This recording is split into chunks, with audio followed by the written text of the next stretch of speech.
So, one of the funny things I've always noticed about, the Elder Scrolls series is just the characters that people pick in the beginning of the game. Usually, when you get to the middle of the game, it doesn't even matter. It doesn't really shake up your playstyle in any of the Elder Scrolls games. But at the very beginning, it does make a little bit of a difference. If you pick a Nord and you're going to be fighting a lot of undead with Cold Touch in Skyrim, or Frost, or whatever you want to call it, then yeah, the Nord is going to, deal with that better. If you pick, a High Elf, they get a bonus to Magicka. If you pick a Dark Elf, they get their bonuses and resistances to, destruction, and they have their whole thing about, 50% negation of fire damage, which is great if you pick a vampire character, if you're going to go that route, or if, you're going to be fighting a lot of dragons, okay? There's all these characters, and they all have their own abilities, and sometimes people pick things for reasons just because. If you're a kid who has a bunch of reptiles, poisonous snakes and bearded dragons and stuff, and you're really good at taking care of those, you're probably going to pick an Argonian. Like my little brother, right? Weird lizard person. Okay. But if you're, furry garbage like me, you're probably going to pick a Kaiji. Okay. Now, with that being said, this is pretty obvious. There's lore and there's context and there's abilities and there's different reasons for picking characters. And, even though most of the time I pick a Kaiji, actually, no, most of the time I pick a Dark Elf, now I think about it. But when I was younger, most of the time I'd pick a Kaiji, right? The first one I picked, Argonian, disease resistance. That was back when I first played Morrowind, and I was a little kid. Turned out I was smarter than I realized, because there's a lot of diseases going around in the game of Morrowind, and it's very easy to catch one. It's kind of like a White Snakes concert. Just a lot of herpes and just a lot of it going around. Okay. In fact, the whole game plot centers around one particular disease, although you're guaranteed to catch that one no matter what, and it's like a whole lore thing.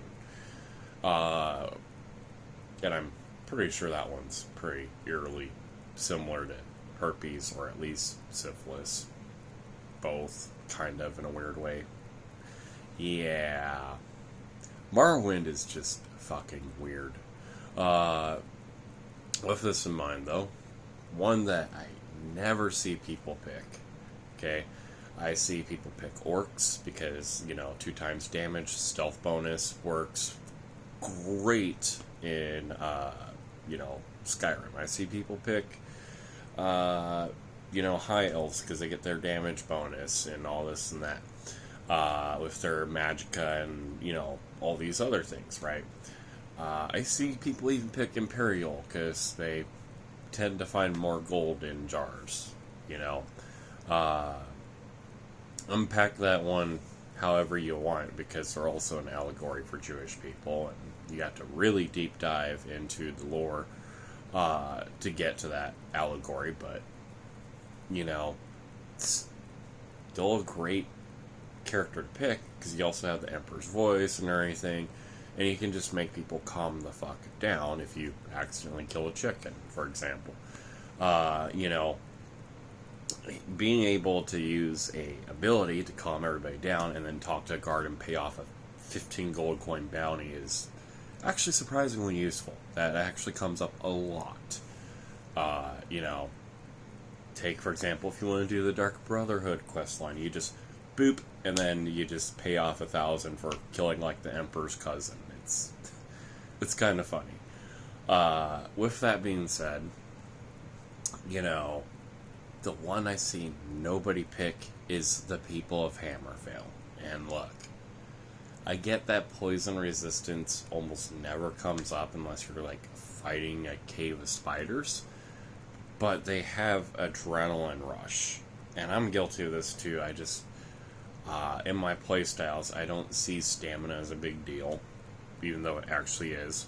And having the adrenaline rush ability just allows you to wail on people until they're dead for a solid 2 minutes. And I guarantee you, there is nothing in any of the Elder Scrolls games that you can't, just punch or stab for 2 minutes straight and it won't be dead. There's nothing,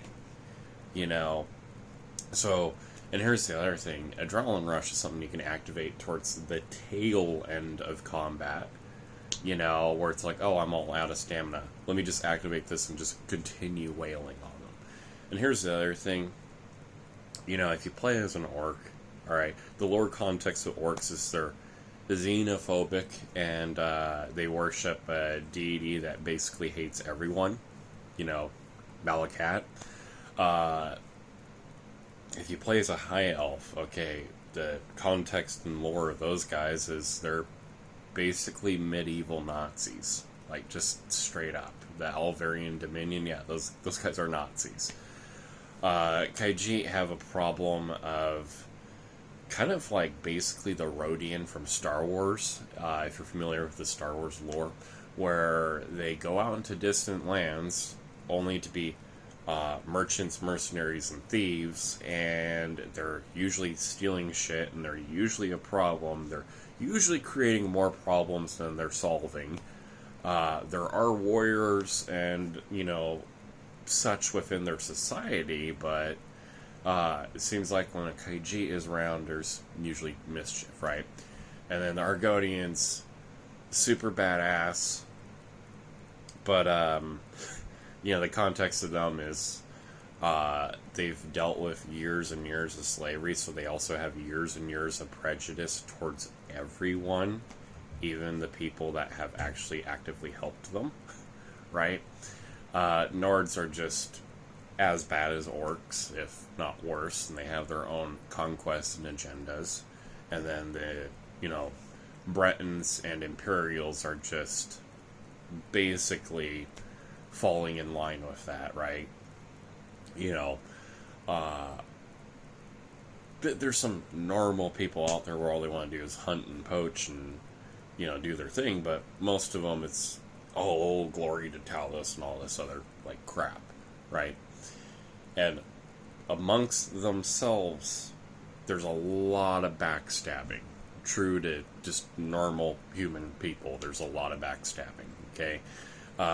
You look at Talos himself, and you realize in the lore it's two different people, and then more than likely it was actually one guy taking the name of another guy, and then lying and saying that he could use the voice, and then murdering the only person who knew otherwise, and then slashing his own throat and acting like he could no longer use the voice, and giving himself a valid reason to then go on to claim to be a god.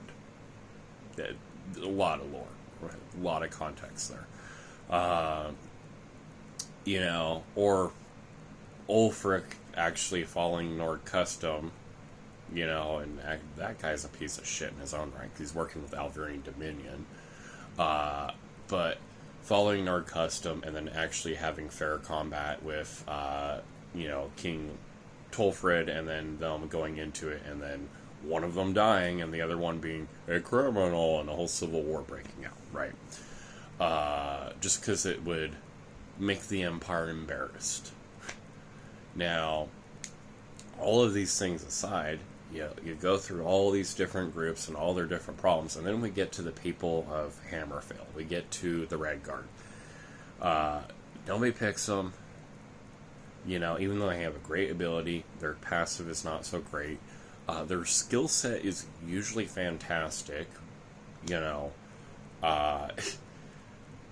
Most people are going to pick, a wood elf because they get archery and stealth and lockpick, and then you have, an archer wood elf, which it's its own meme within Skyrim. But if you look at Animal Friend, that's not that great, right? Bear with me, I'm working with a little bit of allergies here. But the Redguard, if you look at their lore context, and then their main ability is really great. Yeah, the Redguard are doing nothing to harm anyone. They're the only race in all of the Elder Scrolls series that's not actively out to fuck anyone over. And, it's extra meme tier, because when people talk about the Redguard or Hammerfell or anything, nobody can remember the Redguard or Hammerfell or how they worship Akatosh. They just go, oh, the black race. Yeah. And here's the other thing. If you look at the lore context and you look at these guys just culturally, they go out of their way to help everybody else regardless of whether they're part of the Alvarin Dominion, they're part of the Empire. It doesn't matter. They just go out of their way to keep the peace, bring law and justice, and help everybody. They're basically running around being cowboys while everybody else is living in post-apocalyptic America trying to screw each other over, right? These guys, if y'all look at the context too, here's the other thing. 3 of the main protagonists of the Elder Scrolls series have been Redguard, and it's not surprising that 3 out of 7 games, the main would-be hero of the stories are Redguard, because again, they're just going out of their way to help everybody. They don't have a secret agenda. They don't have any problems with anybody else. Nobody picks them. I don't. If and that's the thing is you would think, oh, well, it's just an RPG. Da da da da. Well, their ability is great on that end. There's not really a reason not to pick them because of that. Their bonuses to skills are usually fantastic, and it's usually things they're going to use. The only thing is their passive is but sometimes their passive can just be outright good if you are going up against the Falmer or something, or spiders. It's just really niche, but that's their only one downside. And then to top it off, if you're the other side of it, and this is actually a vast majority of Elder Scrolls players, if you're deep into the lore, deep into the lore, Redguards are the only ones not trying to harm anyone.